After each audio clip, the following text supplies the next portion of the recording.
Subscribe कीजिए हमारे channel को और बेल आइकॉन को दबाइए हमारी लेटेस्ट वीडियो सबसे पहले देखने के लिए। भजन आपको बुर्के वाली बच्चियां पसंद नहीं है। लोगों, आज तुमने बुर्के की धज्जियां उड़ाई, कितने मुल्कों में बुर्के पे बैन लग गया मालूम है। छोटा सा टुकड़ा है तुम्हारे भारत का, एक कोने में पड़ा है, तुम्हारी यूपी के बराबर नहीं होगा, बुर्के पे बैन लगा दिया गया। उड़ाओ धज्जियां, कितनी उड़ाओगे तुम? धज्जियां उड़ाओगे वो बैन लगाएंगे। तुम नमाजें छोड़ोगे वो अजानों पे बैन लगाएंगे। तुम कुरान पढ़ना छोड़ोगे वो कुरान की आयतें निकालने की मांग करेंगे। करते चले जाओ, अल्लाह तुमसे अपनी नेमतें उठाता चला जाएगा। कुरान अल्लाह की नेमत है तुम्हारे लिए, अज़ान और नमाज अल्लाह की नेमत है तुम्हारे लिए। जिस दिन तुम इससे पीठ फेर लोगे अल्लाह अपनी नेमत को उठा लेगा। और जब दुनिया से कुरान पढ़ने वाले खत्म हो जाएंगे, अभी तो थोड़े ही सही कुरान पढ़ने वाले हैं, लेकिन जब खत्म हो जाएंगे तो अल्लाह कयामत से 40 साल पहले कुरान के हुरूफ ही उठा लेगा। अल्लाह नेमत उठा लेगा अल्लाह। आज बुर्कों पे पाबंदियां नहीं लग रही है, कहां कहां मांगनी हो रही है मुझे बताइए। एक लड़की अभी एग्जाम में कामयाब होकर आई और कामयाब होने के आने के बाद में मालूम है उसको बहुत बड़ी जॉब मिल रही थी। उसको IAS या IPS बनाया जा रहा था, लेकिन उसने बुर्के में रह के एग्जाम दिया था। उससे कहा तुझे बुर्का छोड़ना पड़ेगा। हाय हाय कैसी कनीज़े फातिमा थी। IAS और IPS का मकसद समझते हो? मकसद ये समझ लो कि उसकी नस्लें खाएं तब भी खत्म ना हो। नाम कितना बड़ा, समझने को थोड़ा बड़ा नाम नहीं है। उसने कहा अगर बुर्के में रहकर ये नौकरी करने की इजाजत हो तो मैं खुशी से कबूल करूंगी, और इजाजत नहीं हो तो इसे ठोकर मार दूंगी। सुभान अल्लाह, सुभान, बहुत खूब। ऐसे भी अभी मैं उड़ीसा, मेरी तकरीर थी पिछले दिनों, जाजमऊ एक जगह उड़ीसा में है। वहां एक बहुत बड़ा ऑफिसर, उसकी उम्र शायद ऐसी 22, 23, 24 साल तक होती, वो मेरी मुलाकात के लिए बैठा था। चेहरे पे दाढ़ी सजाए हुए, सुन्नत रसूल सजाए हुए। कमेटी वालों ने कहा हज़रत बहुत देर से आपसे मुलाकात करना चाहते हैं, आप तशरीफ लाए मुलाकात। मैंने उससे मुलाकात की। लोगों ने बताया हजरत ये एयरपोर्ट की जो सिक्योरिटी होते हैं उसके चीफ हैं। मिंबर रसूल पे बैठा हूं, एक एक जुमला गलत नहीं बोल रहा हूं। जो एयरपोर्ट की जो सिक्योरिटी है बड़ी हाई होती है, उसके चीफ हैं ये। यार मैंने उम्र देखी है, चेहरे पे दाढ़ी, सुन्नत रसूल, मेरी तबीयत खुश हो गई,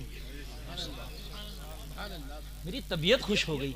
मैंने फिर थोड़ी सी दिलचस्पी ली, और एयरपोर्ट में क्योंकि हमारा आना जाना ज्यादा होता तो मैंने कहा जब चीफ है तो यार कहीं ना कहीं काम पड़ ही जाता है। तो मैंने और दिलचस्पी ली तो उसने बताया, बोले मौलाना, मैंने कहा जॉब कहाँ करते हो? तो उसने कहा मैं महाराष्ट्र में, उसने कई जगह बताया, और आंध्रा में कई सूबे गिनाए। तो मैंने कहा उड़ीसा में यहीं क्यों नहीं करते? बोले सिर्फ दाढ़ी की वजह से मुझसे कहा गया था कि अगर ये दाढ़ी कटाओ तो मुंडाओ तो यही जॉब मिल जाएगी। मैंने नहीं मुंडाई, मैं कोशिश करता रहा, लेकिन कोशिश में कामयाब हुआ, कहीं बाहर की जॉब मिल गई मुझे।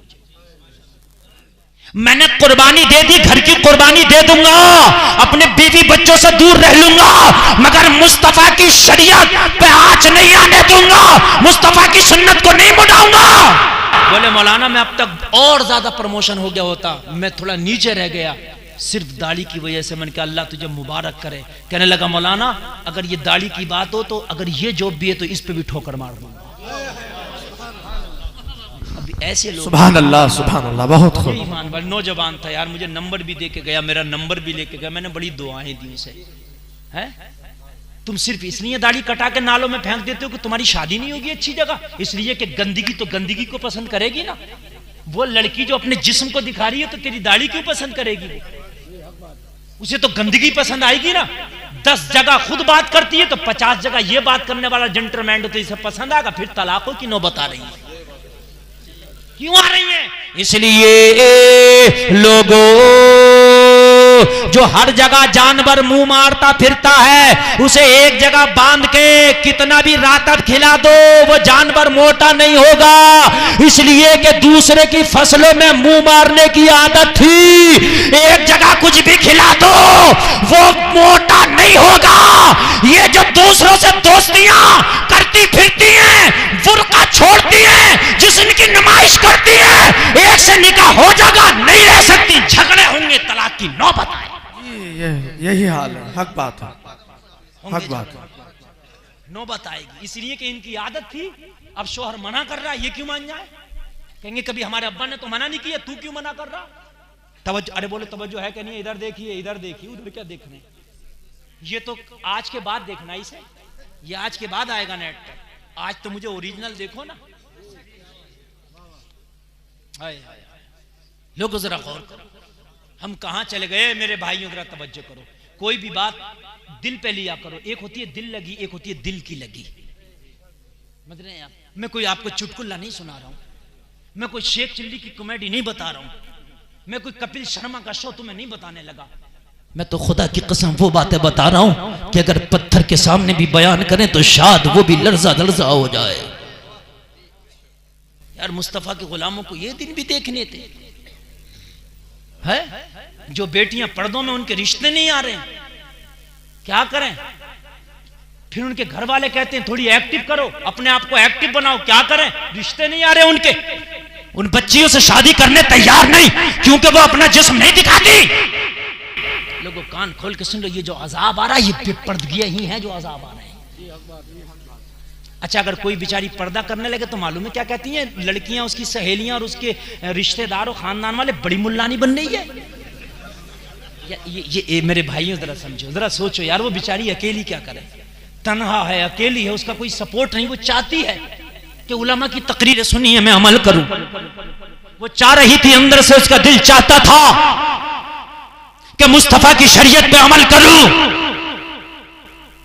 हम रिश्ता करने जा रहे हैं कहीं, लड़की को आंख से देखा, फिर क्या करें? फोटो दे हुए, नई फोटो दे रही है तो रिश्ता नहीं होगा, फोटो दे रही है तो पूरी दुनिया को दिखाएगा। मुझे बताइए कहां का हमने छोड़ा यार? इन बच्चियों को चाहती भी है तो हम नहीं छोड़ा इनको कि शरीयत पे अमल कर लेती, नहीं छोड़ा। अल्लाह अल्लाह अल्लाह अल्लाह हमें कहने से ज्यादा अमल की तौफीक अता फरमाए। आज के बाद नमाजें नहीं छूटना चाहिए, कुरान की तिलावत होना चाहिए, झूठ हरामकारी नहीं होना चाहिए। कहने सुनने में कोई खता हुई हो तौबा करता हूँ, मौला माफ फरमाए। एक बार कलमा पढ़ें, ला इलाहा इल्लल्लाह मुहम्मदुर रसूलुल्लाह, इस्लाम जिंदाबाद, वमा अलैना इल्लल बलाग।